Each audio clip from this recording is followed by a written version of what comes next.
ஜெபம் பண்ண கடவோம்.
வாழ்வருளும் அன்பின் ஆண்டவரே, நாங்கள் எவ்வளவேனும் தகுதியற்றவர்களாக இருந்த போதிலும் எங்களை உம் பிள்ளைகளாக நீர் ஏற்றுக்கொண்டிருக்கிறீர். நாங்கள் எங்களுக்குரியவர்கள் அல்ல, உமக்கே சொந்தம் என்பதை பல நேரங்களில் மறந்து போனோம். எங்கள் ஆண்டவராம் இயேசு கிறிஸ்துவை அவர் தேவனுக்கு சமமாய் இருப்பதை ஒரு கொள்ளை பொருளாய் எண்ணாமல் தம்மை தாமே வெறுமையாக்கி அடிமையின் ரூபம் எடுத்து மனுஷ சாயலானார். நாங்களும் இந்த லெந்து காலங்களில் ஆண்டவர் இயேசு கிறிஸ்துவை போல எங்களை வெறுமையாக்கி உம்மிலே அன்பு பாராட்டும் ஞானத்தையும் பலத்தையும் எங்களுக்கு தாரும். இந்த சாம்பல் புதன்கிழமை ஆராதனையின் வாயிலாக கர்த்தர் எங்களுக்கு வெளிப்படுத்துகிற இப்படி வசனங்களுக்காக நன்றி சொல்கிறோம். உம்மோடும் தூய ஆவியானவரோடும் என்றும் வாழும் எங்கள் ஆண்டவர் இயேசு கிறிஸ்துவின் மூலமாய் வேண்டிக் கொள்ளுகிறோம். ஆராதனைக்கு ஆரம்பமாக கர்த்தருடைய நாம மகிமைக்காக 90வது பாமாலை 40 நாள் பகல் வனவாசம் பண்ணினேன் என்ற பாமாலை பாடுவோம்.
சர்வ வல்லமையும் மிகுந்த இரக்கமுள்ள பிதாவே, தப்பிப்போன ஆடுகளைப் போல நாங்கள் உம்முடைய வழிகளை விட்டு வழிவளைந்து போனோம்.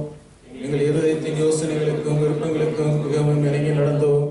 இந்த பரிசுத்த கற்பனையில் புறமாக குற்றம் செய்தோம். செய்யத்தக்கவரை செய்யாமல் செய்யத்தக்கவரை செய்து வந்தோம்.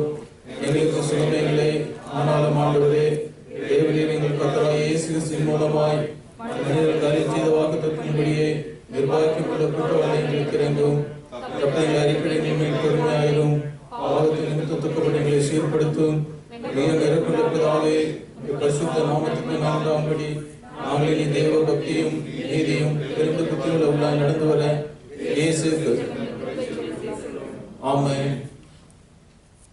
தேவ கோபாக்கினை கூறல். பிரியமானவர்களே, பூர்வ திருச்சபையில் தேவ பக்திக்கு ஏதுவான ஒரு முறைமை இருந்தது.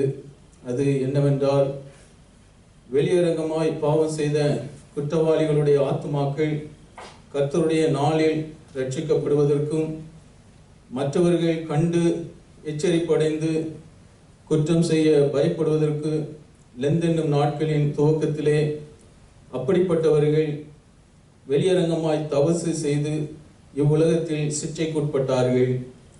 அந்த முறைமையை திரும்பவும் ஏற்படுத்துவது நலமாயிருக்கும். அதுவரைக்கும் அதற்கு பதிலாக செய்ய வேண்டுவது என்னவெனில், உபாகமம் 27ஆம் அதிகாரத்திலும் மற்ற வேத வாக்கியங்களிலும் குணப்படாத பாவிகள் மேல் வரும் தேவ சாபத்தை காட்டிய வசனங்களை தெரிந்தெடுத்து இக்காலத்தில் உங்கள் எல்லாருக்கும் முன்பாக வாசிக்கிறதும், ஒவ்வொரு வசனத்திற்கும் நீங்கள் ஆமேன் என்று மறுமொழி சொல்லுகிறதும் நலம் என்று தோன்றுகிறது. பாவிகள் மேல் வரும் தேவ கோபத்தினால் நீங்கள் எச்சரிப்படைந்து உண்மையாய் மனம் திரும்பவும், இந்த மோசமுள்ள நாட்களில் சாவதானமாய் நடக்கவும், தேவ சாபத்துக்கு ஏதுவானவைகள் என்று நீங்களே வாயினாலே அறிக்கையிடுகிற தீவினைகளை விட்டு விலகவும் உங்களை ஏவி விடுவதற்கு அந்த வாக்கியங்களை வாசிக்க வேண்டும். வணங்கும்படி சித்திர சொரூபத்தையாவது வார்ப்பு விக்கிரகத்தையாவது செய்கிறவன் சபிக்கப்பட்டவன். பிறனுடைய எல்லைக்குறியை ஒற்றி போடுகிறவன் சபிக்கப்பட்டவன். குருடனை வழித்தப்ப செய்கிறவன் சபிக்கப்பட்டவன். அந்நியர், திக்கற்றவர், விதவைகள் ஆகிய இவர்களுடைய நியாயத்தை புரட்டுகிறவன் சபிக்கப்பட்டவன். ஒளிப்பிடத்திலே பிறனை கொலை செய்கிறவன் சபிக்கப்பட்டவன். பிறனுடைய மனைவியோடு விபச்சாரம் செய்கிறவன் சபிக்கப்பட்டவன். குற்றமில்லாதவனை கொலை செய்யும்படி பரிதானம் வாங்குகிறவன் சபிக்கப்பட்டவன். மனுஷன் மேல் நம்பிக்கை வைத்து மனுஷனை தனக்கு தஞ்சமாக்கி கொண்டு கர்த்தரை விட்டு விலகி போகிற இருதயமுள்ளவன் சபிக்கப்பட்டவன். இரக்கமில்லாதவர்கள், வேசிக்கள்ளர், விபச்சாரக்காரர், பொருளாசைக்காரர், விக்கிரக ஆராதனைக்காரர், பின் புரணிக்காரர், வெறியர், அநியாயக்காரர், இவர்கள் சபிக்கப்பட்டவர்கள். தீர்க்கதரிசியாகிய தாவீது சொல்கிறபடி, தேவனுடைய கற்பனைகளை விட்டு வழி விலகினவர்கள் எல்லாரும் சபிக்கப்பட்டவர்கள் ஆனதால் பயங்கரமான கோபாக்கினை நமது தலைமையில் விழுவதற்கு ஏதுவாய் இருக்கிறது என்று நினைத்து நாம் செய்த குற்றங்களை ஒத்துக்கொண்டு அறிக்கையிட்டு நமது துர்நடத்தைக்காக புலம்பி அழுது மனம் திரும்புதலுக்கு ஏற்ற கனிகளை கொடுக்கும்படி முயன்று சாந்தமும் நொறுங்குண்டதுமான இருதயத்தோடு நம்முடைய கர்த்தராகிய தேவனிடத்தில் திரும்ப கடவோம். நல்ல கனி கொடாத மரமெல்லாம் வெட்டுண்டு அக்கினியிலே போடப்படும் படிக்கு இப்பொழுதே கோடரியானது மரங்களின் வேர் அருகே வைக்கப்பட்டிருக்கிறது. ஜீவனுள்ள தேவனுடைய கைகளில் விழுகிறது பயங்கரமாயிருக்கிறது. அவர் துன்மார்க்கர் மேல் கண்ணிகளை வர்ஷிக்க பண்ணுவார். அக்கினியும் கந்தகமும் கடுங்கோடை கொந்தளிப்பும் அவர்கள் குடிக்கும் பாத்திரத்தின் பங்கு. இதோ பூமியினுடைய குடிகளின் அக்கிரமத்தின் நிமித்தம் அவர்களை விசாரிக்கும்படி கர்த்தர் தம்முடைய ஸ்தானத்திலிருந்து புறப்பட்டு வருவார். அவர் வரும் நாளை சகிப்பவன் யார்? அவர் வெளிப்படுகையில் நிலை நிற்பவன் யார்? தூற்று கூட அவர் கையில் இருக்கிறது, அவர் தமது களத்தை நன்றாய் விளக்கி தமது கோதுமையை களஞ்சியத்தில் சேர்ப்பார். பதரையோ அவியாத அக்கினியால் சுட்டரிப்பார். இரவிலே திருடன் வருகிற விதமாய் கர்த்தருடைய நாள் வரும். சமாதானமும் சௌக்கியமும் உண்டென்று மனிதர்கள் சொல்லும்போது கற்போதியானவர்களுக்கு வேதனை வருகிறது போல அழிவு சடிதியாய் அவர்கள் மேல் வரும். அவர்கள் தப்பி போவதில்லை. குணப்படும்படிக்கு அடிக்கடி வரவழைத்த தேவனுடைய இரக்கத்தையும் பொறுமையையும் நீடிய சாந்தத்தையும் அசட்டை பண்ணின முரட்டு பாவிகள் இருதய கடினத்தினாலே தங்கள் மேல் குவித்து கொண்ட தேவ கோபமானது ஆக்கினை செலுத்தும் நாளிலே விளங்கும். அப்பொழுது அவர்கள் என்னை நோக்கி கூப்பிடுவார்கள், நான் மறு உத்தரவு கொடுக்க மாட்டேன். அவர்கள் அதிகாலையிலே என்னை தேடுவார்கள், என்னை காண மாட்டார்கள். அவர்கள் அறிவை வெறுத்தார்கள், கர்த்தருக்கு பயப்படுதலை தெரிந்து கொள்ளாமல் போனார்கள். என் ஆலோசனையை அவர்கள் விரும்பவில்லை, என் கடிந்து கொள்ளுதலை எல்லாம் அசட்டை பண்ணினார்கள் என்று கர்த்தர் சொல்லுகிறார். கதவு பூட்டின பின்பு தட்டுகிறது வீணாயிருக்குமே. ஆக்கினை செலுத்தும் காலத்தில் இரக்கத்துக்காக கெஞ்சி கேட்கிறதற்கு காலம் கடந்து போயிருக்கும். சபிக்கப்பட்டவர்களே, பிசாசுக்காகவும் அவன் தூதர்களுக்காகவும் ஆயத்தம் பண்ணப்பட்டிருக்கிற நித்திய அக்கினிக்குள் போங்கள் என்று நீதியுள்ள தீர்ப்பை கூறுகிற சத்தம் ஐயோ எத்தனை பயங்கரமாயிருக்கும். ஆகையால் சகோதரரே, ஒருவனும் கிரிய செய்யக்கூடாத ராக்காலம் வருவதால் நமக்கு இரட்சணிய பகல் கடந்து போகும் முன்னே எச்சரிக்கையாய் நடக்க கடவோம். அழுகையும் பற்கடிப்பும் உள்ள புறம்பான இருளிலே நாம் தள்ளப்படாதபடி நமக்கு வெளிச்சம் இருக்கும் அளவும் வெளிச்சத்தின் மேல் விசுவாசம் வைத்து வெளிச்சத்தின் பிள்ளைகளாக நடக்க கடவோம்.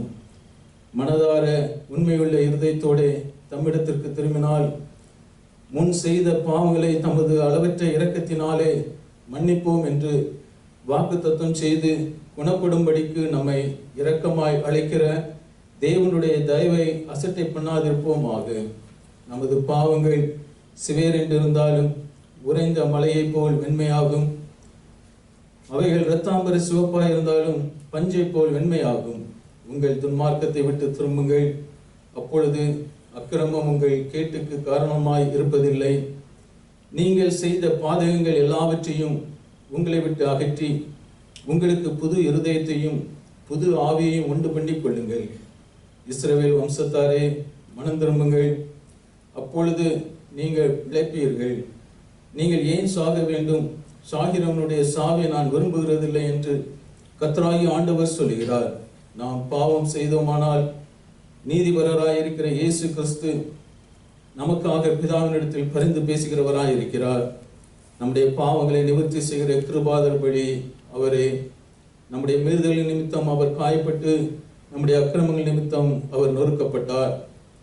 ஆகையால் நாம் உண்மையாய் குணப்பட்டு அவரிடத்தில் சேர்ந்து அவருக்கு கீழ்ப்படிந்து இனி அவருடைய வழிகளில் நடந்து அவருடைய மெதுவான நுகத்தையும் லேசான சுமையையும் ஏற்றுக்கொண்டு தாழ்மையோடும் பொறுமையோடும் அன்போடும் அவருக்கு பின் சென்று அவருடைய பரிசுத்த ஆவியினாலே நடத்தி ஆளப்பட்டு அவருக்கு மகிமை உண்டாக எப்பொழுதும் விருப்பமுற்று நாம் அழைக்கப்பட்ட நிலைமையில் நன்றி அறிதலோடே அவரை ஏற்ற விதமாய் சேவிப்போம் ஆகில் அவர் நம்முடைய பாவங்களை மன்னிக்கிறதற்கு சித்தமுள்ளவரும் நம்மை ஏற்றுக்கொள்கிறதற்கு ஆயத்தம் உள்ளவருமாய் இருக்கிறார்.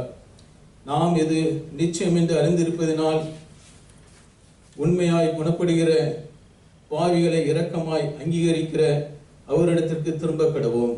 இப்படி செய்தால் இடது பக்கத்தில் நிறுத்தப்படுகிறவர்களுக்கு கூறப்படும் கொடிய ஆக்கினை தீர்ப்பினின்றும் நியாய பிரமாணத்தின் சாபத்தினின்றும் கிறிஸ்துவானவர் நம்மை விடுதலை ஆக்கி நம்மை வலது பக்கத்தில் நிறுத்தி நமது பிதாவினுடைய கிருபையுள்ள ஆசீர்வாதத்தை நமக்கு தந்தருளி மகிமையுள்ள நமது ராஜ்யத்தை சுதந்திரிக்கும்படி கட்டளையிடுவார். அந்த ராஜ்யத்தில் அவர் தமது அளவில்லாத இரக்கத்தினால் நம் எல்லாரையும் சேர்த்துக் கொள்வாராக. ஆமென். முழங்காலில் நின்று 51ஆம் சங்கீதத்தை யாவரும் சேர்ந்து சொல்வோம். சங்கீதம் 51.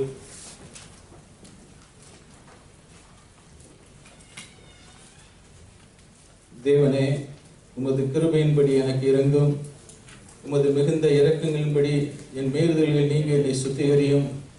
என் அக்கிரமம் நீங்க என்னை முற்றிலும் கழுவி என் பாவம் வரை என்னை சுத்திகரியும். என் மீறுதல்களை நான் அறிந்திருக்கிறேன். என் பாவம் எப்பொழுதும் எனக்கு முன்பாக இருக்கிறது. தேவரீர் ஒருவருக்கே விரோதமாக நான் பாவம் செய்து உமது கண்களுக்கு முன்பாக பொல்லாங்கனதை நடப்பித்தேன். நீர் பேசும்போது உடைய நீதி விளங்கவும், நீர் நியாயத்திருக்கும் போது பசுத்த விளங்கவும் இதை அறிக்கையிடுகிறேன். இதோ நான் துர்க்குணத்தில் உருவானேன்.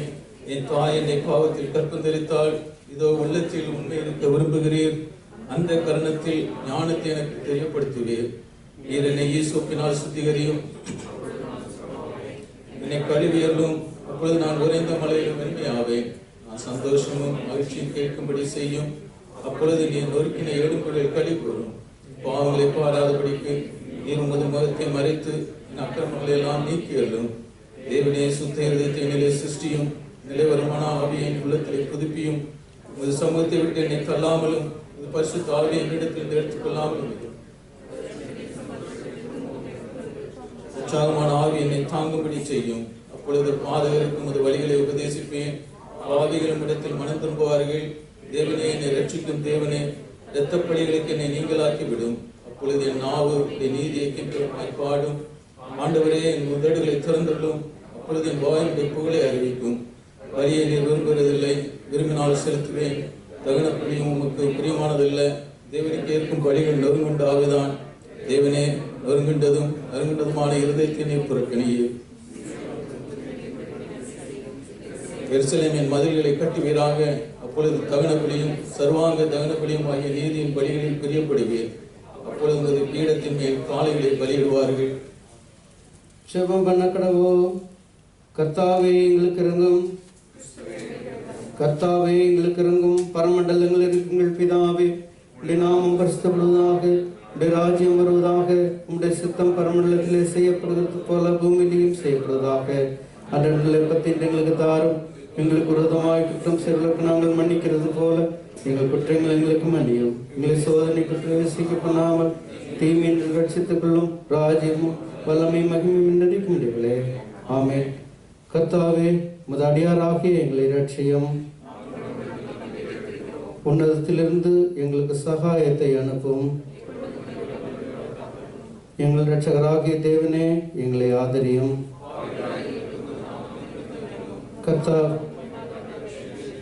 கர்த்தாவே, எங்கள் ஜெபத்தை கேளும்.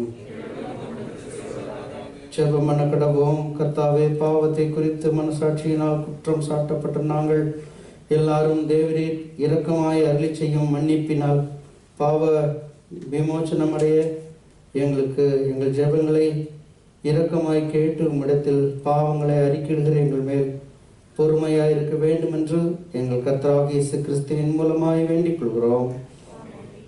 சர்வ வல்லமையுள்ள தேவனே, இரக்கமுள்ள பிதாவே, நீர் உண்டாக்கினவைகள் ஒன்றையும் பகையாமல் எல்லா மனிதர் மேலும் இரக்கமுள்ளவராயிருக்கிறீர். பாவியின் மரணத்தை நீர் விரும்பாமல் அவன் தன் பாவத்தை விட்டு திரும்பி ரட்சிக்கப்படுகிறதையே விரும்புகிறீர். எங்கள் குற்றங்களை இரக்கமாய் மன்னியும். பாவ சுமையினாலே சஞ்சலப்பட்டு தவிக்கிற எங்களை ஏற்றுக்கொண்டு ஆறுதல் செய்யும். எப்பொழுதும் இரக்கமாய் இருக்கிற உமது லட்சணம் பாவங்களை மன்னிக்கிறது உமக்கே உரியது. நீர் மீட்டு கொண்ட உமது ஜனமாகி எங்களுக்கு இறங்கி பொறுத்தருளும். தயவுள்ள கர்த்தாவே, இறங்கி பொறுத்தருளும். அற்ப மண்ணும் நீச பாவிகளும் ஆகிய உம்முடைய அடியார்களை நியாயம் தீர்க்க பிரவேசியாதேயும். எங்கள் அக்கிரமத்தை தாழ்மையாய் அறிக்கையிட்டு பாவங்களுக்காக உண்மையாய் துக்கப்படுகிற எங்களை விட்டு உமது கோபத்தை விலக்கி நாங்கள் மறுமையில் உம்மோடே என்று வாழ்ந்திருக்கும்படி இம்மையில் தேவரீர் தீவிரமாய் எங்களுக்கு சகாயம் செய்தரலும். எங்கள் கர்த்தராகிய இயேசு கிறிஸ்துவின் மூலமாய் வேண்டிக் கொள்கிறோம். அனைவரும் சேர்ந்து சொல்லுவோம். தயவுள்ள கர்த்தாவே, எங்களை திருப்பிக் கொள்ளும். அப்பொழுது திரும்புவோம். அழுகையோடும் புதுவாசத்தோடும் ஜெபத்தோடும் இடத்தில் திரும்புகிற ஜனங்களாக எங்கள் மேல் கிருபையாயிரும். கர்த்தாவே, நீர் இரக்கமும் தண்டனைக்கு பாத்திரராயிருக்க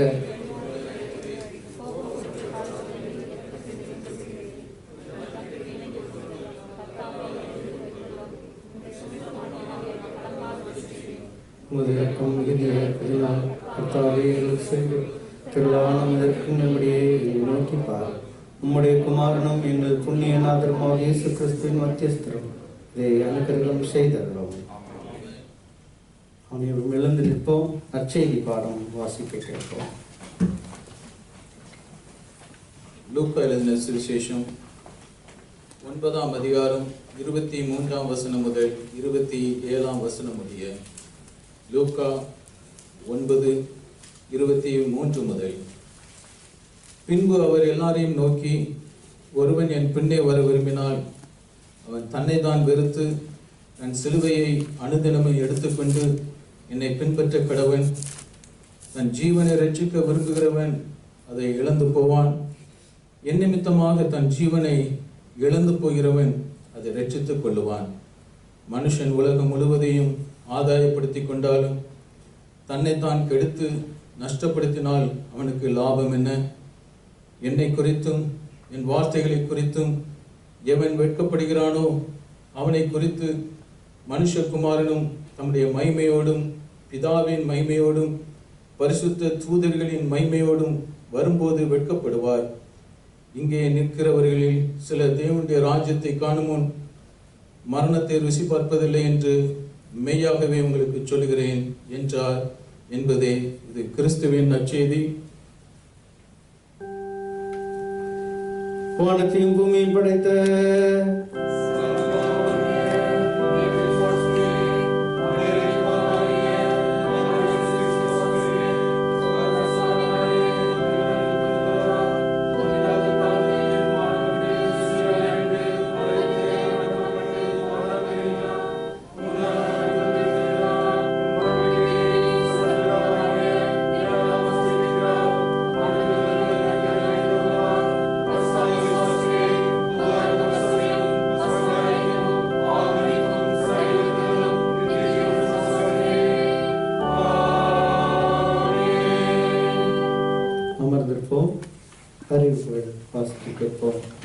கிறிஸ்துவுக்குள் பிரியமானவர்களே, இந்த ஆராதனையில் பங்கு பெற்றிருக்கிற உங்களை அனைவரையும் அன்போடு கூட வாழ்த்துகின்றோம். திருச்சபையின் சார்பாக பிரியமானவர்களே, இந்த நாள் முதல் கொண்டு நம்முடைய லெந்து காலம் தொடங்குகிறது. கடந்த ஆண்டு இதே நாள் நம்ம லாக்டவுன் ஆலயங்கள் எல்லாம் அடைக்கப்பட்ட ஒரு சூழலுக்குள்ளாக கிட்டத்தட்ட ஒரு ஆண்டு காலமாக நாம் இந்த தொற்று நிறைந்த சூழலில் நடத்தப்பட்டு வந்தோம். கர்த்தர் நம்மோடு இருந்து நம்மை இம்மட்டும் பாதுகாத்து நமக்கு பலன் சுக பலன் கொடுத்து நம்மை வழிநடத்தி வந்திருக்கிறார்.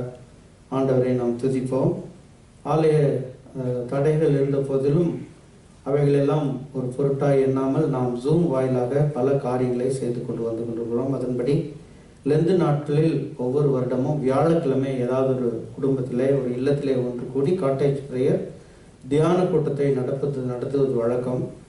இந்த ஆண்டு இல்லங்களில் கூட முடியாது, அதை ஜூம் வாயிலாக நடத்த வேண்டும் என்று திட்டமிடப்பட்டிருக்கிறது. இந்த தியான கூட்டம் வழக்கம் போல நடைபெறும், ஆனால் அது ஜூம் வாயிலாக நடைபெறும் என்பதை தெரிவித்துக் கொள்கிறோம். நாளை வியாழன் இரவு 8:30 மணி முதல் 9:30 மணி வரை ஜூம் வாயிலாக இந்த தியான கூட்டம் நடைபெறும். அதிலே ஒரு சின்ன ஒழுங்கு ஒன்று செய்யப்பட்டிருக்கிறது. இந்த கூட்டத்தை பொறுப்பேற்று நடத்துவதற்காக ஒரு ஃபேமிலி, ஒரு ஹோஸ்ட், ஒரு குடும்பத்தின் சார்பாக அந்த குடும்பம் நாளைய தினத்திலே பிரதர் மோகன்தாஸ் குடும்பத்தின் மக்கள் அதை பொறுப்பேற்றுக் கொள்வார்கள். அவர்களுக்கென்று சில பொறுப்புகள் கொடுக்கப்பட்டிருக்கிறது. ஜூமில் நடந்தாலும் அவங்க வந்திருக்கிற மக்களை அன்போடு கூட வரவேற்பார்கள். ஜூமில் வாயிலாக கொடுக்கப்படுகிற தேவ செய்தியை ஒரு கொஸ்டின் நோட்ஸ் எடுத்து அதிலேருந்து ஒரு 5 கொஸ்டின் எடுத்து அதை நம்மிடத்திலே ஷேர் பண்ணுவாங்க. அதுக்கு பதில் சொல்கிற மக்களுக்கு அந்த குடும்பத்தின் சார்பாக சின்ன சின்ன கிஃப்ட்ஸ் கொடுக்கலாம் என்று அவர்கள் தீர்மானித்திருக்கிறார்கள். இந்த ஒழுங்குகள் எல்லாம் நம்முடைய மக்கள் கர்த்தருடைய சமூகத்திலே ஒன்று கூடி ஜெபிக்க வேண்டும். இந்த குடும்பமாக ஜெபிக்கிற இந்த நிலை விட்டுவிடக்கூடாது என்பதற்காக இந்த ஆயத்தம் செய்யப்பட்டிருக்கிறது. இந்த கூட்டத்திலே, இந்த வியாழன் தியான கூட்டத்திலே வரவேற்பு பாடல், இந்த பாடல்களை ரெக்கார்டில் போடாமல் லெந்து கால பாடல்கள் நம்மளை யாரேனும் பாடுகிறவர்கள் இருக்கார்கள் என்றால் கொயர் மாஸ்டரோடு கூட நீங்கள் உங்களை இணைத்து கொண்டு உங்கள் பெயர்களை கொடுத்தீர்கள் என்றால் என்ன பாட்டு பாடுறீங்கன்னு நீங்கள் பாடி அவர்கிட்ட சொன்னீங்கன்னா அவர் உங்களை நடத்துவார். ஆக 2 பாடல்கள், ஒரு துவக்க ஜெபம், உங்களுக்கான குடும்பத்தின் சார்பாக எந்த குடும்பம் அன்னைக்கு ஹோஸ்ட் பண்ணுறாங்களோ அதன் சார்பாக ஒரு வரவேற்பு, 2 பாடல்கள், அதோடு கூட தியானம். அந்த தியானம் முடிந்த உடனே உங்களுக்கான தியானத்தை ஒட்டிய கொஸ்டின்ஸ், அதை சம்பந்தமான காரியங்கள் எல்லாம் உங்களோடு கூட பகிர்ந்து கொள்ளப்படும். இதை ஒரு லைவாக விறுவிறுப்பாக எல்லாரும் இணைந்து கர்த்தருடைய செய்தி, குறிப்பாக தியான காலங்களில் நாம் ஆழமாக வேதத்தை அதிகமாய் கற்றுக்கொள்வதற்கு அனைவரும் வர வேண்டும் என்ற நிலையோடு இந்த திட்டத்தை நாம் யோசித்து கொண்டிருக்கிறோம். அதற்காக ஜெபியுங்கள். நாளைய தினத்திலிருந்து இந்த வியாழக்கிழமை தோறும் 8:30 மணி முதல் 9:30 மணி வரை லெந்து கால தியான கூட்டம் ஜூம் வாயிலாக நடைபெறும். அனைவரும் பங்கு பெற உங்களை அன்போடு கூட கேட்டுக்கொள்கின்றோம். வருகிற வெள்ளிக்கிழமை காலை வழக்கம் போல் ஜூம் வாயிலாக ஆராதனை நடைபெறும். அன்று மாலை 6 மணிக்கு ஆலய ஆராதனை இந்த சேப்பலில் நடைபெறும். வருகிற சனிக்கிழமை காலை 10:30 மணிக்கு மாதாந்திர உபவாச கூட்டம் ஜூம் வாயிலாக நடைபெறும். சனிக்கிழமை இரவு 8:30 மணிக்கு வழக்கம் போல் சென்ட் பால்ஸ் செஞ்சுரியில் மாலை ஆராதனை நடைபெறும் என்பதை தெரிவித்துக் கொள்கிறோம். சந்தா காணிக்கை செலுத்துவர்கள் தயவு கூர்ந்து மார்ச் 30ஆம் தேதிக்குள் நீங்கள் நிலுவையின்றி செலுத்த உங்களை தயவோடு கேட்டுக்கொள்கிறோம். மிஷினரி காணிக்கை படிக்கிறவர்கள் உதாரணத்துவமாய் கொடுத்து ஊழியத்தை தாங்க அன்போடு கூட கேட்டுக்கொள்கின்றோம். பிரியமானவர்களே, கடந்த ஆண்டு இந்த ஆண்டு நாம் தோத்திர பண்டிகை நடத்த இயலவில்லை. ஒருவேளை கடந்த ஆண்டு நன்றி படைப்பு ஆராதனையிலே நீங்கள் எதுவும் ஏல பாக்கி எதுவும் வைத்திருந்தீர்கள் என்றால் நீங்கள் பொருளாதாரத்திலோ அல்லது ஆலயத்திலோ வந்து நீங்கள் செலுத்தும்படி அன்போடு கூட கேட்டுக்கொள்ளப்படுகிறீர்கள். இந்த காலங்களில் நிறைய திருச்சபை மக்கள் நீங்கள் ஸ்தோத்திர காணிக்கையாக, நன்றி காணிக்கையாக, கவர் காணிக்கையாக நீங்கள் கவரில் போட்டு காணிக்கை படைக்கிறீர்கள். ட்ரெஷரர் அவர்களிடத்திலிருந்து வந்திருக்கிற ஒரு சின்ன வேண்டுகோள், நீங்கள் காணிக்கை படைக்கிற போது அதில் நீங்கள் காசு வச்சுருங்க, அதை அவங்க எடுத்து கவுண்ட் பண்ணால் எந்த செக்ஷனில் அதை எழுதணும், அதாவது ஸ்தோத்திர பண்டிகை, மிஷினரி காணிக்கை, நன்றி காணிக்கை என்று சொல்லி நீங்கள் என்ன பர்பஸ்க்காக கொடுக்குறீர்களோ அதை அந்த கவரில் கொஞ்சம் குறிப்பிடும்படி உங்களை அன்போடு, ஒருவேளை 2-3 பர்பஸ்க்காக நீங்கள் கொடுக்குறீங்கன்னா ஒன்னொன்றுக்கும் எவ்வளோ கொடுக்குறீங்க என்பதை அந்த கவரில் நீங்கள் எழுதி கொடுத்தீர்கள் அது அவர் அக்கௌண்டிங்க்கு கொஞ்சம் யூஸ்ஃபுல்லாக இருக்கும் என்பதை தாழ்மையோடு தெரிவித்துக் கொள்கிறோம். ஆராதனை நிறைவு பெற்றவுடன் தயவுசெய்து ஆலயத்துக்கு முன்போ அருகிலோ ஒன்று கூடி கூட்டமாக நின்று பேசாமல் உடனடியாக இல்லங்களுக்கு சென்றுவிட நாம் கேட்டுக்கொள்ளப்பட்டிருக்கிறோம். அன்பானவர்களே, கடந்த ஆண்டு 2020 மே மாதம் நடக்கவிருந்த திருச்சபை பொதுக்குழு கூட்டம் ஏஜிஎம் இந்த பேண்டமிக் எக்ஸ்ட்ராடினரி, அதாவது அசாதாரணமான சூழ்நிலையின் காரணமாக நடத்த இயலவில்லை. அதே நிலைதான் இன்றளவும் தொடர்ந்து வருகிறது. அதனால் கடந்த 2019-20 ஆண்டிற்கான ஆண்டறிக்கை, தணிக்கை செய்யப்பட்ட வரவு செலவு மற்றும் 2020-21 ஆண்டிற்கான வரவு செலவு திட்டம் பட்ஜெட் அச்சிட்டு அங்கத்தினர்களுக்கு சமர்ப்பிக்கின்றோம். மேலும் வருகிற 2021 மே மாதம் இந்த நடப்பு ஆண்டுக்கான பொதுக்குழு கூட்டம் ஏஜிஎம் நடத்த இருப்பதாலும் இந்த அறிக்கை, தணிக்கை செய்யப்பட்ட வரவு செலவு கணக்கு மற்றும் வரவு செலவு திட்டம் ஆகியவற்றை பெற்றுக்கொண்டு இது குறித்த உங்கள் விளக்கங்கள் ஏதும் இருப்பின் வருகிற 19/2/2021 வெள்ளிக்கிழமை இரவு 10 மணிக்குள் சேகர தலைவருக்கு எழுத்து மூலம் தெரிவிக்க கேட்டுக்கொள்ளப்படுகின்றீர்கள். பிரியமானவர்களே, வருகிற 21ஆம் தேதி முதற்கொண்டு நான் என்னுடைய ஆனுவல் லீவில் போவதனாலே ஏதாவது நீங்கள் எனக்கோ திருச்சபைக்கோ தகவல் கொடுக்க வேண்டும், எங்களோடு பேச வேண்டும் என்றால் தாராளமாக எந்த நேரமும் தொடர்பு கொள்ளுங்கள். செயலாளரிடத்தில், நம்முடைய சர்ச் செக்ரட்டரி அவர்களிடத்தில் நீங்கள் தெரிவிக்கும்படி, தொடர்பு கொள்ளும்படி, எந்த தேவைக்கும் திருச்சபை சார்ந்த உங்கள் அனைத்து தேவைக்கும் எந்த நேரமும் தொடர்பு கொள்ளும்படி சேகர குழுவின் சார்பாக அன்போடு கூட கேட்டுக்கொள்கின்றோம். அருளுரைக்கு ஆயத்தமாக நாம் அனைவரும் எழுந்து நின்று சிலுவை சுமந்தோனாக இயேசு உம்மை பற்றுவேன் என்ற 311வது பாமாலை பாடுவோம்.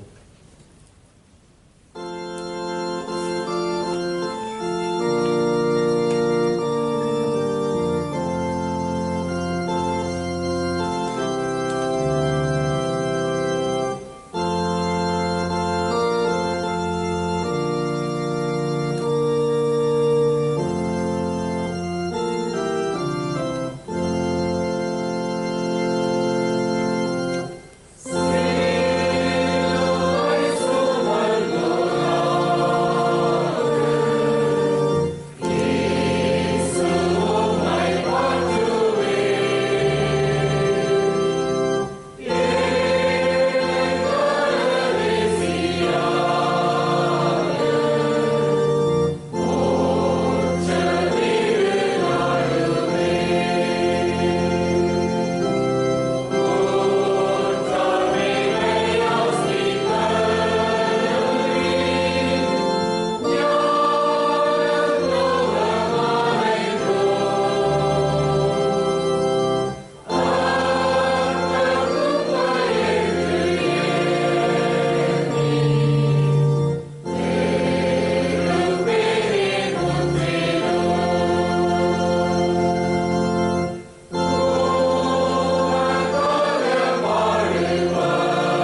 கர்த்தருடைய சமூகத்திலே நம்மை ஆராய்ந்து பார்ப்போம்.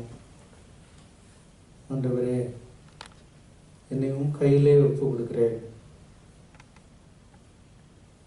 இந்த இக்கட்டான நெருக்கமான சூழலிலும் கூட நான் ஜீவனோடு இருப்பது உம்முடைய கிருபை. ஆண்டவரே,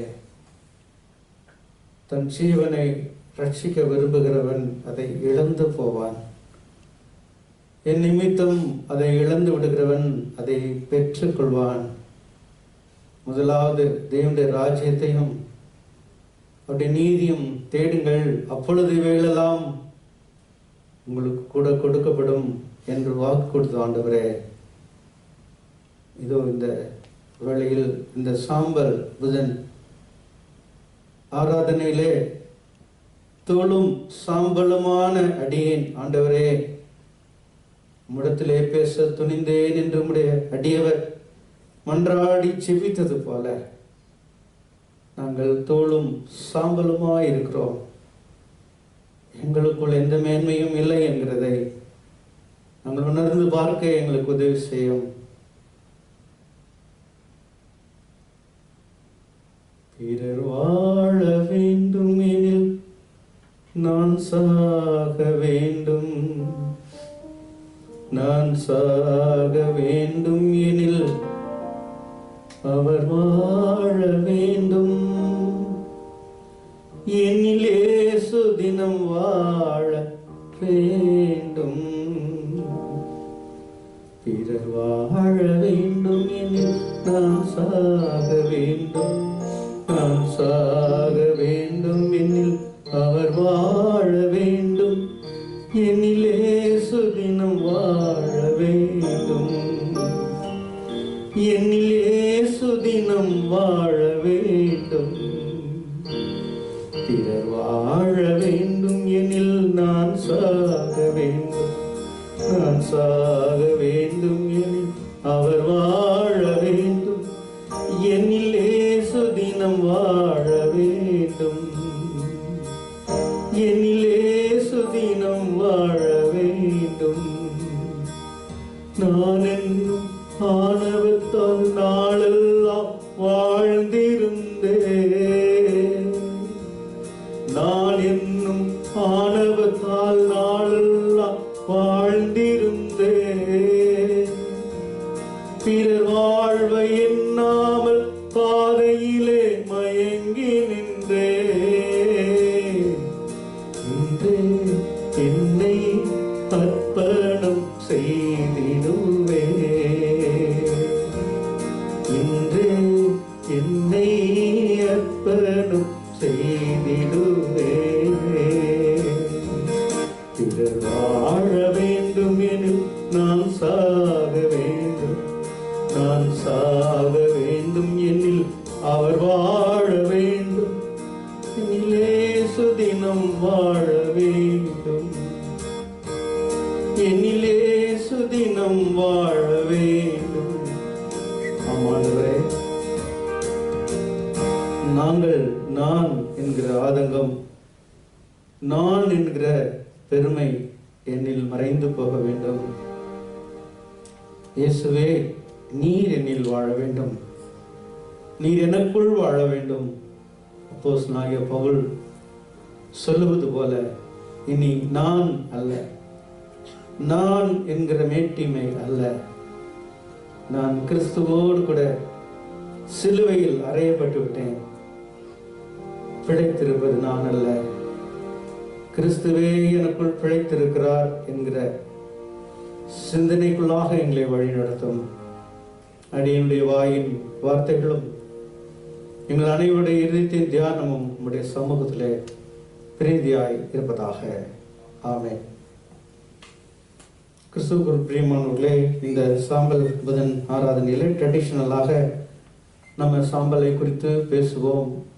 சாம்பலுக்கு பதிலாக சிங்காரத்தை கொடுக்கிற ஆண்டவர், தோளும் சாம்பலுமான நாம் என்று இந்த நாளிலும், அதாவது the cross a call to self denial, சாம்பல் புதன்கிழமை நாளிலே சுய வெறுப்புக்கான அழைப்பு, ஆண்டவர் நமக்கு முன்வைத்திருக்கிற சிலுவை என்ற தொடக்கத்தோடு இந்த லெந்து நாட்களில் நாம் சிந்திக்க அழைக்கப்பட்டோம். எனவேதான் நற்செய்தி பாடத்தில் நாம் படிக்க கேட்டதை பார்க்கிறோம். கர்த்தருடைய நாமத்தை மகிமைப்படுத்தவும், சிலுவை எடுத்துக்கொண்டு அவரை நாம் பின்பற்றவும், சுய வெறுப்பிலே நம்மை ஒப்படைக்கவும், கர்த்தருடைய கரத்திலே முழுமையாய் நம்மை கொடுத்து விடவும் ஆண்டவர் நம்மை அழைக்கிறார். வருடம் நாம் இந்த லெந்து காலத்தை அனுசரித்திருக்கிறோம். ஆனால் இந்த லெந்து காலம் மிகவும் அர்த்தமுள்ளதாக இருக்கிறது. எனவே யோவேல் புத்தகம் முதல் 2 அதிகாரங்களை நாம் படித்து பார்த்து இன்றைய காலச்சூழலோடு அவற்றை நாம் பொருத்தி பார்த்து ஆண்டவரிடம் திரும்ப நாம் அழைக்கப்பட்டிருக்கிறோம் என்பதை நாம் சிந்தித்து பார்க்க அழைக்கப்பட்டிருக்கிறோம். நாம் கொடுக்கப்பட்டிருக்கிற வேத பகுதியும் அதுவாகவே இருக்கிறது. யோவேல் தீர்க்கதரிசியின் புத்தகம் 2ஆம் அதிகாரம் 12 முதல் 20 வசனங்கள் வரை இருக்கிற பகுதி. ஆனால் 1ஆம் அதிகாரத்தை நாம் படித்து 2ஆம் அதிகாரத்தில் சொல்லப்பட்டது இன்றைய நம்முடைய காலச்சூழலுக்கு மிகவும் பொருத்தமுடையதாக இருப்பதினாலே அதை உணர்ந்து ஆண்டுடைய சமூகத்தில் நம்மை ஒப்படைக்க நாம் அழைக்கப்பட்டிருக்கிறோம். பிரியமானவர்களே, யோவேல் 2ஆம் அதிகாரம் 12வது வசனம், ஆதலால் நீங்கள் இப்பொழுதே உபவாசத்தோடும் அழுகையோடும் புலம்பலோடும் உங்கள் முழு இதயத்தோடும் என்னிடத்தில் திரும்புங்கள் என்று கர்த்தர் சொல்லுகிறார். இந்த வசனத்துல ஆதலால் என்பதை நாம் அடிக்கோடிட்டு வைத்துக் கொள்ள வேண்டும். ஆதலால், எனவே, even now declares the Lord, இப்போவாவது, இந்த நேரத்திலாவது, இந்த நொடியிலாவது, இந்த காலத்திலாவது, இந்த தருணத்திலாவது, எந்த தருணத்தில் என்று நாம் பார்க்குவது இந்த 1ஆம் அதிகாரத்தை நம்ம படிக்க முடியும். படிச்ச அவ்வளவு வேதனையான அனுபவங்கள் கடவுளின் பிள்ளைகள் அனுபவித்து வருகிறதை நாம் பார்க்க முடியும். அவங்க அனுபவிக்கிற பிரச்சனைகளை ஒரு சில வசனங்களை மட்டும் எடுத்தவங்க நீங்க படிச்சு பாருங்க. படிங்க வசனம்.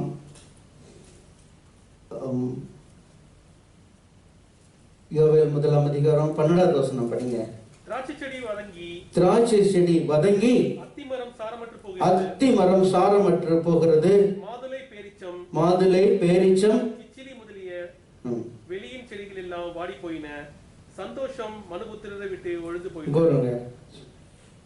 ஒரு பெரிய பஞ்சம் கடவுளுடைய பிள்ளைகள் வாழ்வில் எல்லாமே இருக்கிறது. மாதுளை மரம் இருக்கிறது, அதாவது ஒரு ஃபர்டைல், ஒரு நல்ல வழக்கமாய் சம்பாதிக்கிற, மகிழ்ச்சியா இருக்கிற, சந்தோஷமா இருக்கிற, களிப்பா இருக்கிற ஒரு வாழ்க்கை. அங்க பாருங்க, அதுதான் சொல்லப்பட்டிருக்கிறது. திராட்சை செடி இருக்கிறது, ஆனால் அது வதங்கி போனது. மாதுளம் இருக்கிறது, ஜூஸ்ல சாரமற்று போனது. பேரிச்சம்பழம் இருக்கிறது, கிச்சிலி முதலிய வெளியின் செடிகள் எல்லாம் வாடி போய் வதங்கி போனது. பிரியமானவர்களே, அதை தொடர்ந்து வருகிற போது, ஆசாரியர்களே ரட்டுடுத்தி புலமுங்கள், பலிபீடத்தின் பணிவிடைக்காரரே அலருங்கள், என் தேவனுடைய தொண்டரே நீங்கள் உள்ளே பிரவேசித்து ரட்டுடுத்தினவர்களாய் ராத்தங்குங்கள். உங்கள் தேவனுடைய ஆலயம் போஜன பலியும் பான பலியும் செலுத்தப்படாமல். பார்த்தீங்களா, நாம் Holy Communion stopped it. இதை நாம் என்ன என்று உணரப் போகிறோம்? Why God allowed this? கடவுளின் கோபமா அல்லது நம்முடைய பாவமா சாபமா? பிரியமானவர்களே, இந்த 2-3 நாட்களாக இதை குறித்து நான் ஆழமாக சிந்தித்துக் கொண்டே இருந்தேன். கர்த்தர் எனக்கு வெளிப்படுத்தின காரியம், அப்பா, இது உண்மையில இருக்கிற கோபமும் எனக்கு இல்லை, என்னுடைய சாபமும் இல்லை. மனம் திரும்ப, ரிட்டர்ன் டு காட்.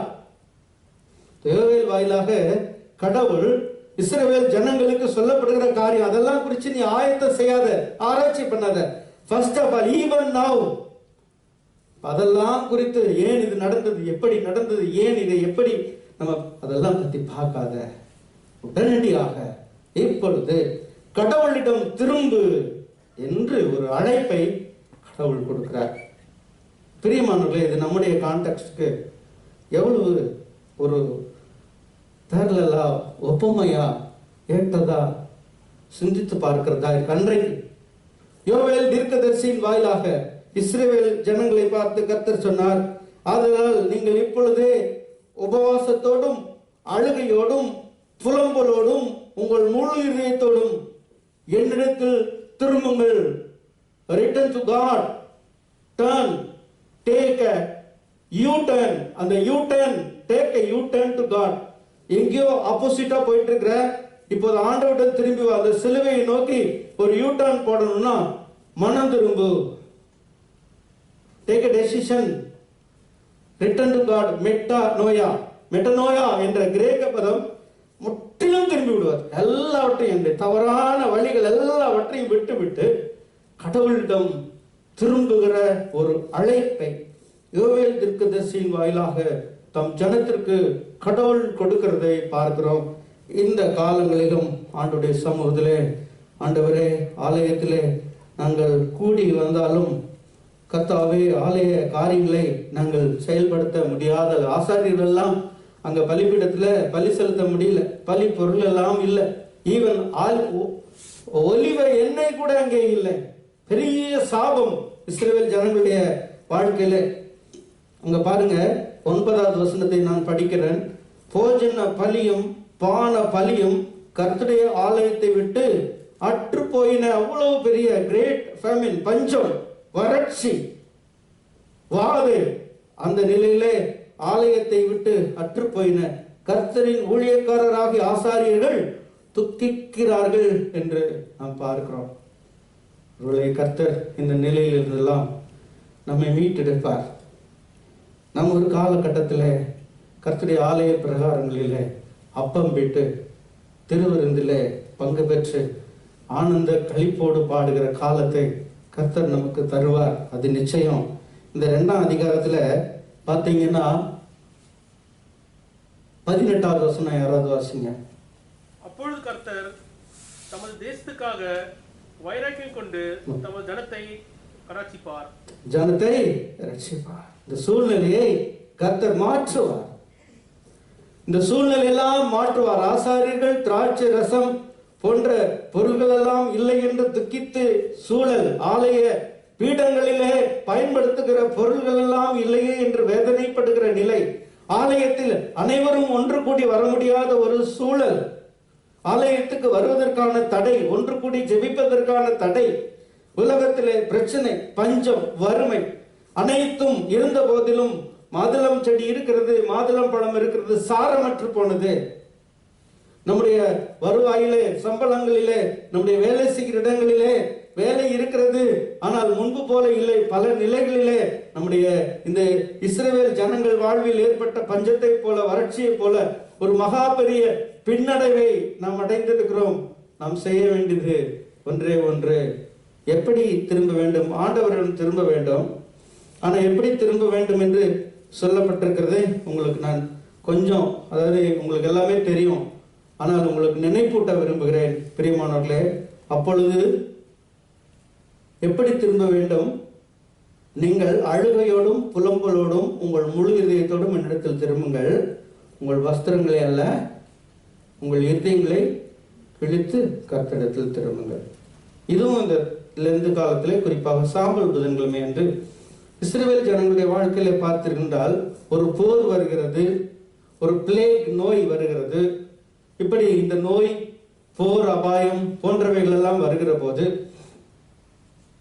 அப்பொழுது அவர்கள் ரட்டுடுத்தி சாம்பலில் இருப்பார்கள். ரட்டு என்பது சாக்கு மாதிரி ஒரு துணி.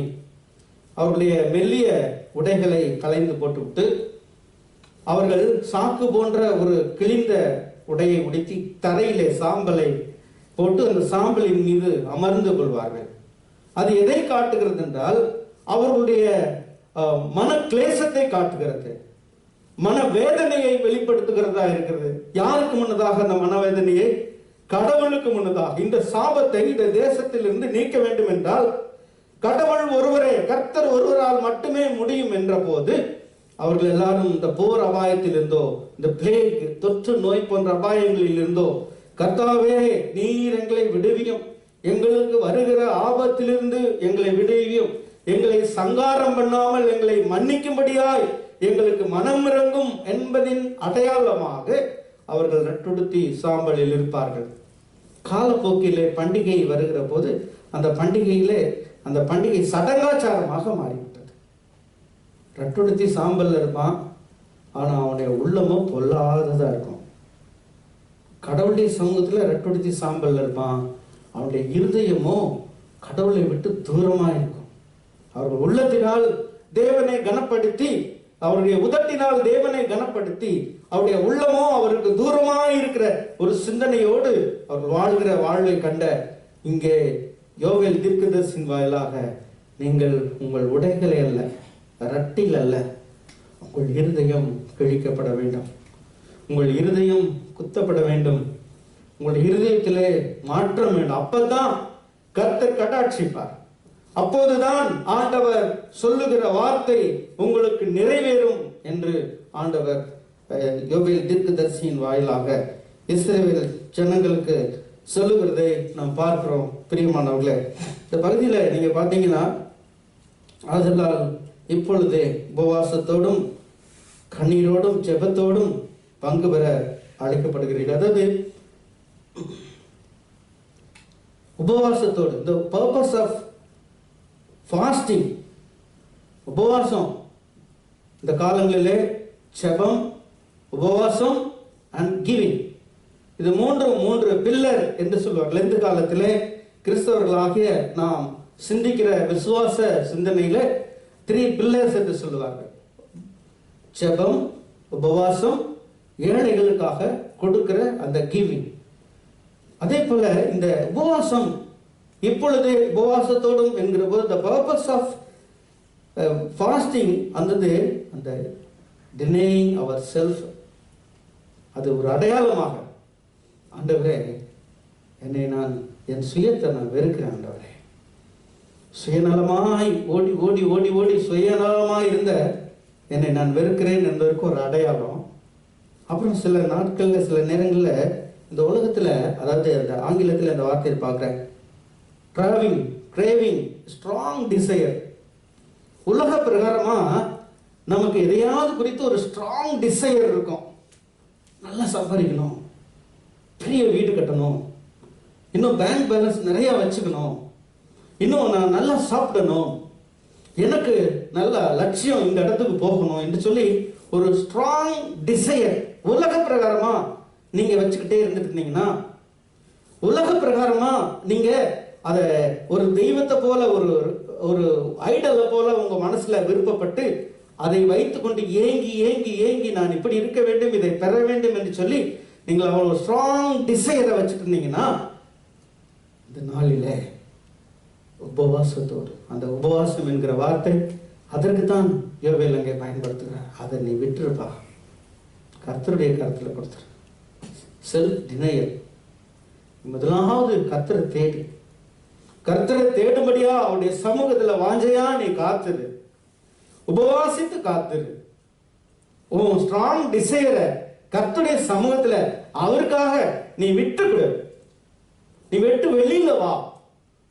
அவர் உன்னை எப்படி கனப்படுத்த போறாருன்னு பாரு, அவர் உன்னை எப்படி ஆசீர்வதிக்க போறாருன்னு பாரு, உன்னை எப்படி விடுவிக்க போறார் என்று நீ பார் என்பதை அங்கே உபவாசம் என்கிற அந்த காரியத்தை நாம் அப்படித்தான் புரிந்து கொள்ள வேண்டும். Are we ready to leave our strong desire?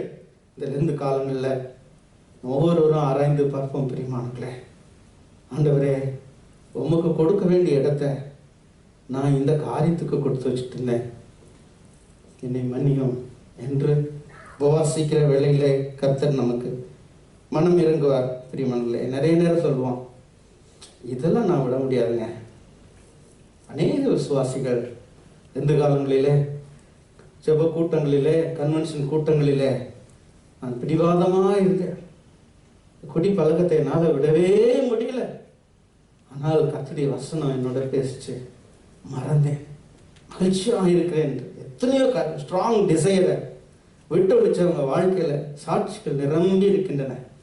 பிரியமானவர்களே, இதையெல்லாம் என்னால் விட முடியாது, இந்த பழக்கமெல்லாம் என்னால் விட முடியாது, இது எனக்கு பிரியம், இதை தவிர வேற என்ன வேணாலும் சொல்லுங்க, என்று சொல்லுகிற நிலையிலிருந்து, ஆண்டவரே உம்மை நோக்கி பார்க்கிறேன், கல்வாரி சிலுவை நோக்கி பார்க்கிறேன். தேவனுக்கு சமமாய் இருப்பதை ஒரு கொள்ளை பொருளாய் எண்ணாமல் அடிமையின் ரூபம் எடுத்து மனுஷ சாயலானீரே, எனக்காக இப்படி நீர் உம்மை விட்டு கொடுத்தீரே.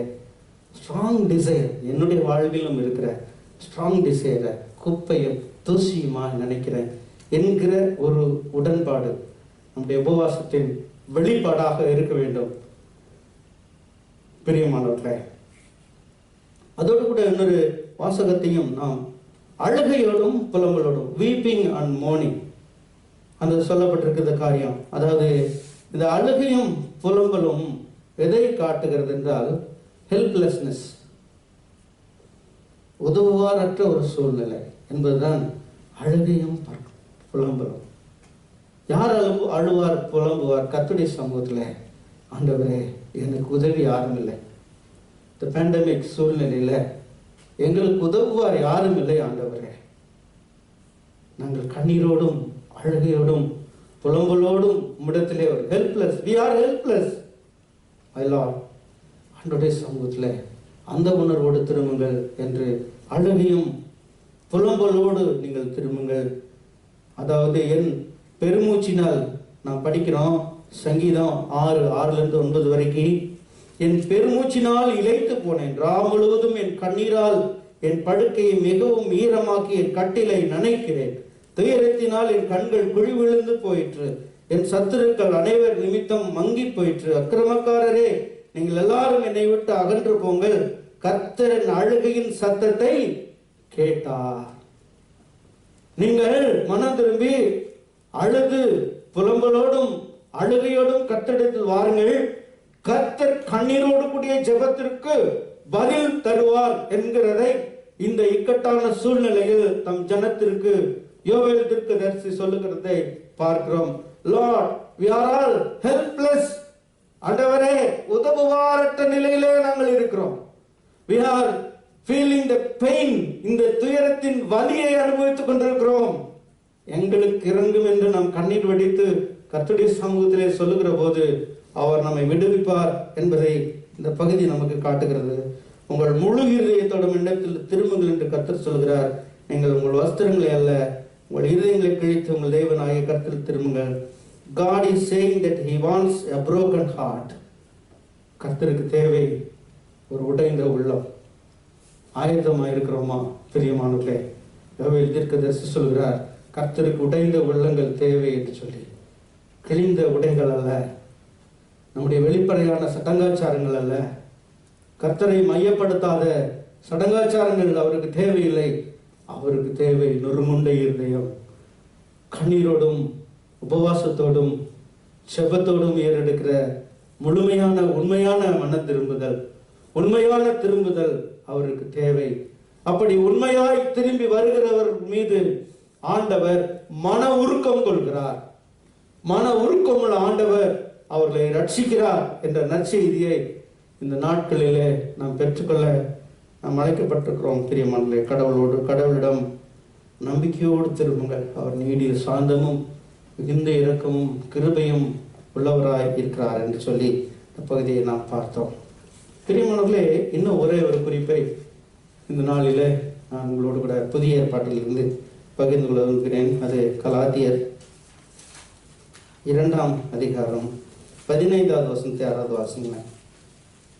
புறஜாதியாரில் பிறந்த பாவிகளாயிராமல் சுபாவத்தின்படி யூதராய் இருக்கிற நாமும் இயேசு கிறிஸ்துவை பற்றும் விசுவாசத்தினாலே அன்றி நியாயப்பிரமாணத்தின் கிரியைகளினாலே மனுஷன் நீதிமானாக்கப்படுவதில்லை என்று அறிந்து, நியாயப்பிரமாணத்தின் கிரியைகளினால் அல்ல கிறிஸ்துவை பற்றும் விசுவாசத்தினாலே நீதிமான்களாக. அப்போஸ்தலனாகிய பவுல் இங்க அதுல 20வது வசனத்தை மட்டும் வாசித்துருங்க. நல்லா இதை கொஞ்சம் நல்லா தெளிவா வாசித்துருங்க. இது இந்த நாளுக்கு மிக பொருத்தமுடையதா. கிறிஸ்துவுடனே கூட சிலுவையில் அறையப்பட்டேன், ஆயினும் பிழைத்திருக்கிறேன். இனி நான் அல்ல, போதும், இனி நான் அல்ல.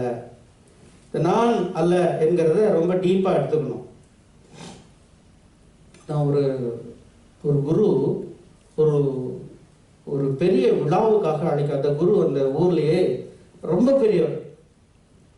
அவர் ரொம்ப அவருடைய வார்த்தை, ஒவ்வொரு வார்த்தையும் அந்த மக்கள் அவ்வளவு கூர்மையாக எடுத்துக்கொண்டு அவரிடத்திலே போய் ஒரு வார்த்தை கேட்டு வர வேண்டும் என்ற வார்த்தையோடு, அதனால அவருக்கு பெரிய மதிப்பு. அவர் வந்தால் பெருந்திரள் கூட்டம் இருக்கும்.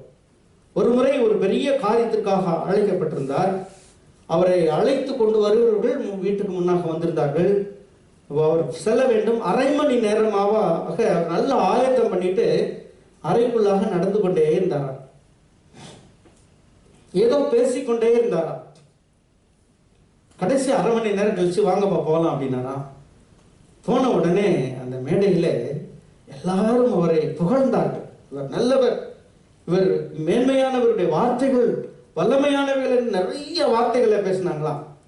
அவரை எதையும் ஒரு பொருட்படுத்தாம அவர் அங்கே அமைதியாக இருந்து வந்தார்களாம். சில குரு அங்கே இருக்கிற அவருடைய சிஷியர்கள் அவரிடத்துல கேட்டாங்களாம், நீங்கள் மீட்டிங்கு வர்றதுக்கு முன்னாடி அரை மணி நேரம் என்னமோ பேசிட்டு இருந்தீங்களே, இந்த மேடையில் இவங்கெல்லாம் என்ன பேசினாங்களோ அதை நான் திருப்பி பார்த்துக்கிட்டேன். இவர் நல்லவர், குருவை போல வேறு யாரும் இல்லை, குரு சிறந்தவர், இவர் ஒரு அறிவாளி, இவர் ஒரு ஞானி. இது எனக்கு கசந்து போச்சு, கேட்டு கேட்டு புளிச்சு போச்சு. நான் என் அறையில் இதை சொல்லாமல் வந்திருந்தேன்னா எனக்குள்ள நான் பெரிய ஆளோ அப்படிங்கிற அந்த ஆணவம் எனக்குள்ளாக வந்துடும். இப்போ இந்த ஆணவத்துக்கு நான் இடமே கொடுக்கல. நான் என்கிற அந்த நான் மரித்து போனேன். அதாவது இந்த வசனத்தை படிக்கிறப்ப நீங்கள் மனசு வச்சுங்க. நான் ஐ பக்கத்தில் தான் இருக்கா, ஒருத்தர் கூட கிடையாது. ஐ இண்டிவிஜுவல், ஐ எம் அலோன். யார் கூடயும் ஒட்ட மாட்டேன். ஒட்டினா மீனிங் வேற மாறிடும். ஐ தனியாக நிற்கும். ஐ தான், ஐனா ஐ தான், நான் தான், நான் தான். பவுல் சொல்றாரு, ஆனால் இப்ப இனி நான் அல்ல. சரிங்களா? ஐ ஒரு கோடு. நானா இருந்துட்டு இருந்தேன். கமாலியலின் பாதத்தில் படித்தேன். நான் ஒரு யூதன், நான் ஒரு இரட்டை குடியுரிமை பெற்றவன், இப்படியெல்லாம் நான் இந்த கோத்திரத்தில் பிறந்தவன், அப்படியெல்லாம் சொல்லிட்டு இருந்தேன். நான் தமஸ்கு பாதையிலே இயேசுவை சந்தித்த போது மாற்றம் பெற்று விட்டேன். இந்த புறையின மக்களுக்கு, விருத்த சேதனம் இல்லாத மக்களுக்கு கடவுள் என்னை ஒரு ஊழியனாய் தெரிந்தெடுத்திருக்கிறார். பேதுருவும் அவரோடு இருப்பவர்களும் எனக்கு வலதுகரம் கொடுத்து எங்க அந்நியுன்யத்தில் அப்போஸ்தலருடைய காரியங்களில் என்னை சேர்த்து கொண்டார்கள். பாவிகளில் பிரதான பாவி, இந்த உலகத்தில் இருக்கிற பாவிகளில் எல்லாம் ஒரு அகால பிறவி போன்றவன். பாவிகளில் பிரதான பாவி. ஏன்னா இயேசு கிறிஸ்துவின் சரீரத்தை, சபையை துன்பப்படுத்தினவன். அப்போஸ்தலன் என்கிற பெயர் பெறுவதற்கு தகுதி இழந்தவன், தகுதி இல்லாதவன்.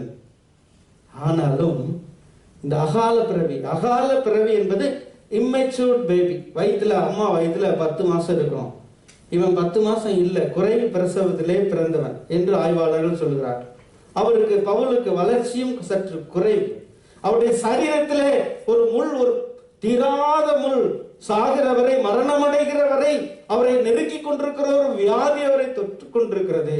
ஆனால் சொல்கிறார், ஆனாலும் அகால பிறவி போன்ற என்னை என் ஆண்டவர் ஏற்றுக்கொண்டாரே.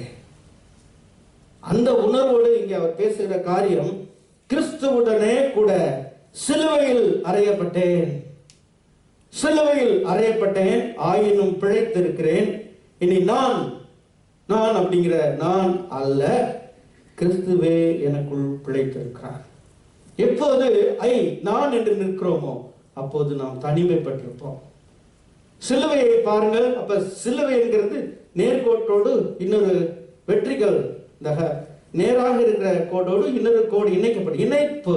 நான் இணைக்கப்பட்டிருக்கிறேன். இந்த புறையின மக்களோடு, தேவையில் இருக்கிற மக்களோடு, பலவீனமான மக்களோடு நான் இணைக்கப்பட்டிருக்கிறேன். எப்படி என்றால், கிறிஸ்து எப்படி இணைத்து கொண்டாரோ, கிறிஸ்து எப்படி பாடுகளை அனுபவித்தாரோ, பிறர் வாழ வேண்டும், பிறர் உலகம் வாழ்வு பெற வேண்டும் என்பதற்காக, உலகம் நித்திய ஜீவனை அடைய வேண்டும் என்பதற்காக ஆண்டவர் தன்னை மரணத்திற்கு ஒப்பு கொடுத்தாரே, அதுபோல அந்த சிந்தனையோடு இப்ப நான் வாழ்ந்துகிட்டு இருக்கிறேன். ஆக வாழ்கிற நான் அல்ல, கிறிஸ்துவே எனக்குள் பிழைத்திருக்கிறார் என்று பவுல் சொல்லுகிற பகுதி இன்றைக்கு நமக்கு சிந்தனைக்காக கொடுக்கப்பட்டிருக்கிறது. பிரியமானவர்களே, இந்த நாளிலே இந்த 2 பகுதிகளிலும் இந்த 2 காரியத்தை நாம் பார்த்திருக்கிறோம். ஒன்று, ஆண்டவரிடம் திரும்ப வேண்டும். எப்படி திரும்ப வேண்டும்? இந்த 2 காலம் 40 நாள் நமக்கு இருக்கிறது. வீடுகளிலே உபவாசியுங்கள், ஜெபிங்கள், வேதாகமத்தை வாசியுங்கள். ஆலயத்தில் நடைபெறுகிற ஆராதனை, ஜூம் வாயிலாக நடைபெறுகிற ஆராதனை, சிறப்பு ஜெப கூட்டங்கள், டிவோஷன் எல்லாத்துலேயும் பங்கு பெறுங்க. விசுவாசத்தோடு பங்கு பெறுங்கள். உணர்வு பூர்வமாக பங்கு பெறுங்கள். இந்த லெந்து காலம் நம்மை மாற்றுகிற காலமாக இருக்கட்டும். அப்போஸ்தலனாகிய பவுலை மாற்றி சாட்சியாய் நிறுத்தின இனி நான் அல்ல, நான் என்கிற நிலை அல்ல, நான் கிறிஸ்துவோடு கூட சிலுவையிலே இணைக்கப்பட்டிருக்கிறேன். அவர் எனக்குள் வாழ்கிறார், கிறிஸ்துவே எனக்குள் பிழைத்திருக்கிறார் என்ற நல் நம்பிக்கை, விசுவாசத்தோடு நாம் நடக்க ஆண்டவர் நம்மை அழைக்கிறார். கர்த்தருடைய சமூகத்திலே நம்மை ஒப்படைப்போம். தலை வணங்கி ஜெபிப்போம். கிருபை நிறைந்த அன்பின் ஆண்டவரே, நான் அல்ல, கிறிஸ்துவே எனக்குள் பிழைத்திருக்கிறார். ஆண்டவரே, நீங்கள் இப்பொழுதே உபவாசத்தோடும் அழுகையோடும் கர்த்தரிடம் திரும்புங்கள் என்று யோவேல் தீர்க்கனை கொண்டு இஸ்ரவேல் ஜனங்கள் பஞ்சத்திலே வேதனையில் ஆண்டவரே விதை விதைக்கிறார்கள். மண்ணுக்கடியிலே விதைகள் மக்கி போயின, விளைச்சல் இல்லை, வெப்பத்தினால் எல்லாம் போய்விட்டது, வெட்டுக்கிளியினால் சேதமடைந்தது, ஆகாரமின்றி மாபெரும் கொடிய பஞ்சத்தினால் அழிந்து கொண்டிருந்த நேரத்தில் யோவேல் தீர்க்கதரிசியை கொண்டு இப்பொழுதாவது நீங்கள் மனம் திரும்புங்கள் என்று சொல்லி அழைத்தீரே கர்த்தாவே. இதோ இந்த நாட்களில் உன் சமூகத்தை நாங்கள் நோக்கி பார்க்கிறோம். இந்த கோவிட் சூழல் 1 ஆண்டு காலமாக எங்களுக்குள்ளாக பல்வேறு வேதனைகள், பிரச்சனைகள், பாடுகள், பயங்கள், நெருக்குதல்களை கொடுத்து கொண்டிருக்கிற இந்த நேரத்திலும் நீர் எங்களை அழைக்கிறீர். என் பிள்ளைகளே, என் மகனே, என் மகளே, இப்பொழுதாவது நீ அழுகையோடும் உபவாசத்தோடும் கர்த்தருடைய சமூகத்துக்கு என்னிடம் திரும்பு என்று அழைக்கிறீர் கர்த்தாவே. ஆம் ஆண்டவரே, எங்கள் இருதயங்களை கிழித்தவர்களாய் உம்மிடம் திரும்ப கிருபை தாரும். ஆண்டவரே, நாங்கள் இந்த லெந்து காலத்தில் ஏறெடுக்கிற ஆராதனைகள் சடங்காய் சாரமாய் வஸ்திரத்தை கிழிப்பது போன்று இல்லாதபடிக்கு எங்கள் உள்ளம் உடைக்கப்படுகிற அனுபவங்களை இந்த லெந்து கால தியான கூட்டங்கள், கன்வென்ஷன் கூட்டங்கள், ஆராதனைகள் எல்லாவற்றிலும் கர்த்தாவே எங்களுடைய உள்ளம் உடைக்கப்பட கிருபை தாரும் கர்த்தாவே.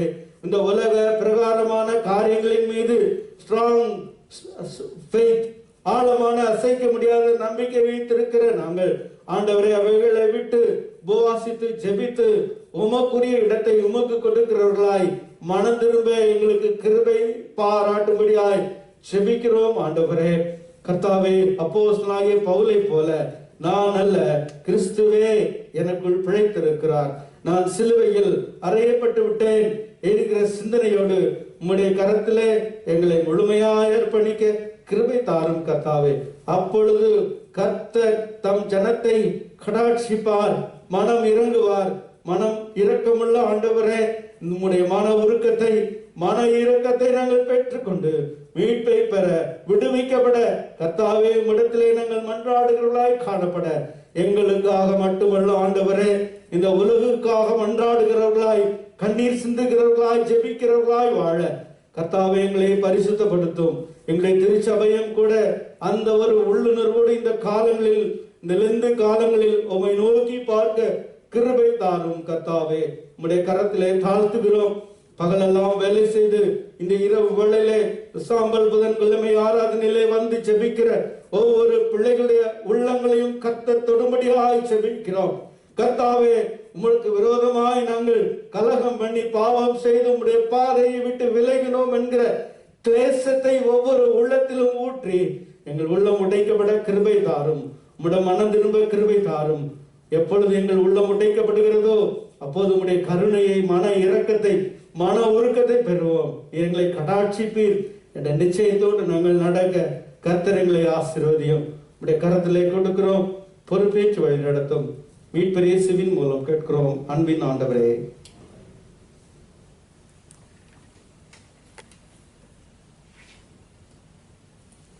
பிரியமானவர்களே, கர்த்தருடைய வார்த்தையை சிந்தித்த நாம் 46வது கீர்த்தனையை பாடுவோம். அப்பொழுது நம்மை நம்முடைய காணிக்கையும் ஆண்டவருக்கு என்று நாம் அர்ப்பணிப்போம்.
அன்பின் பரலோகத்தின் பிதாவே, இந்த நல்ல அருமையான ஆராதனை வேலைக்காக நாங்கள் நன்றியோடு துதிக்கிறோம், ஸ்தோத்தரிக்கிறோம். இந்த நாளிலும் ஆண்டவரே, 40 நாட்களாக நாங்கள் எங்கள் சரீரங்களை வருத்தி உம்முடைய சன்னிதானத்திலே இணைக்கப்பட இந்த நாளிலே நாங்கள் அழைக்கப்பட்டிருக்கின்றோம். கர்த்தர் தந்த அருமையான நல்ல வார்த்தைக்காக நாங்கள் ஸ்தோத்தரிக்கிறோம். அப்பா, ஸ்தோத்திரம். இருதயத்தை ஆராய்ந்து அறிகிற தேவன், நாங்கள் எங்கள் இருதயத்தை கிழித்து உம்முடைய சன்னிதானத்திலே சேருவதற்கு தேவன் இரக்கம் பாராட்ட வேண்டும் என்று நாங்கள் ஜெபிக்கிறோம். ஐயா, தந்த நல்ல அருமையான இந்த வார்த்தை நிமித்தம் தேவன் எங்களிடத்திலே பேசி இருக்கிறீர். ஆண்டவரே, நாங்கள் என்னென்ன காரியங்களை இழந்தோமோ அதை அந்த யோவேல் தீர்க்கதரிசியின் புத்தகத்திலே 2ஆம் அதிகாரத்துக்கு பிற்பாடு உள்ளது போல நாங்கள் எங்களுக்கு கர்த்தர் திருப்பி தரப்போகிறீர் என்ற நம்பிக்கையோடு நாங்கள் திரும்ப இருக்கின்றோம். கர்த்தர் ஆசீர்வதித்து தாங்க. இப்பொழுதும் ஆண்டவரே, நாங்கள் எங்களை படைப்பதற்கு ஆதாரமாக ஆண்டவரே இந்த காணிக்கைகளை படைத்திருக்கிறோம். கர்த்தர் ஏற்று அங்கீகரித்து ஆசீர்வதிப்பீராக. ஆண்டவரே, எங்களை தாழ்த்துகிறோம் ராஜா. கர்த்தர் எங்களை ஏற்றுக்கொள்ளுங்க. மீட்பர் இயேசுவின் மூலம் ஜெபிக்கிறோம் நல்ல பிதாவே, ஆமென். கர்த்தருடைய சமூகத்திலே நாம் முழங்காலில் நின்றவாறே கொல்கதா மலை மேல் என்ற பாடலை பாடுவோம். ஜெபசிந்தையோடு பாடுவோம்.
ஆண்டவராகிய இயேசு கிறிஸ்துவின் கிருபை, பிதாவாகிய தேவனுடைய அன்பு, பரிசுத்த ஆவியானவரின் ஐக்கியம், சமாதானம், வழிநடத்தல் நம் அனைவரோடும் கூட எப்போதும் இருந்து நம்மை காப்பதாக.